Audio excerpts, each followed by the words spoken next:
Honey trap ಇದು ಬಹಳ ಸದ್ದು ಮಾಡುವಂತಹ ಸುದ್ದಿ. ರಾಜ್ಯದಲ್ಲಿ ಈಗ ಮತ್ತೊಮ್ಮೆ ಹನಿ ಟ್ರ್ಯಾಪ್ ವಿಚಾರ ಸದ್ದು ಮಾಡ್ತಾ ಇದೆ. ಅದು ಕೂಡ ಸಚಿವರಿಗೆ ಹನಿ ಟ್ರ್ಯಾಪ್ ಮಾಡುವಂತ ಪ್ರಯತ್ನವನ್ನ ಮಾಡ್ತಾ ಇದ್ದಾರೆ ಅನ್ನುವಂಥದ್ದು.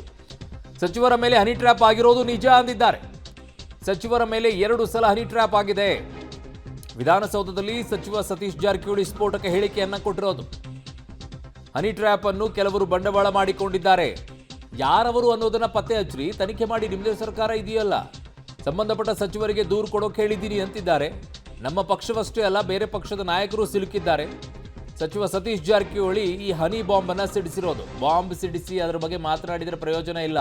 ಎಲ್ಲದಕ್ಕೂ ತನಿಖೆ ತನಿಖೆ ತನಿಖೆ ಅಂತಿರಲ್ವಾ? ಒಂದು ತನಿಖೆಯನ್ನ ಮಾಡಿಸಿ ನೋಡೋಣ, ಯಾರಿದ್ದಾರೆ ಆಚೆ ಬರಲಿ.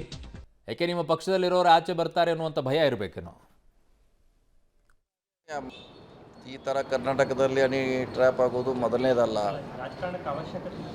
ಅವಶ್ಯಕತೆ ಇಲ್ಲ. ಆದರೂ ಕೂಡ ಕೆಲವರು ಅದನ್ನೇ ಬಂಡವಾಳವಾಗಿ ಮಾಡ್ತಿದ್ದಾರೆ.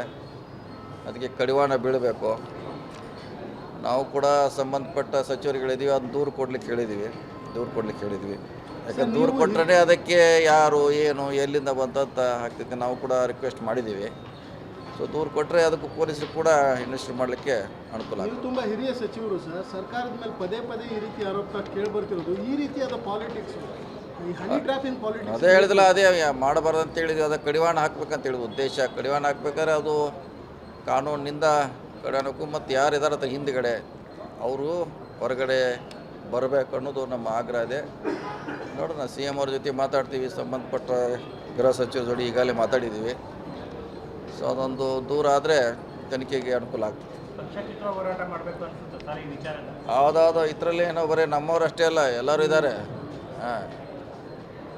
ಎಲ್ಲ ಪಕ್ಷದವರು ಇದರಲ್ಲಿ ಹನಿ ಟ್ರ್ಯಾಪ್ ಒಳಗಾದರು ಇದ್ದಾರೆ. ಹಿಂದಿನ ಸರ್ಕಾರದಲ್ಲಿ ಆಗಿದ್ದಾರೆ,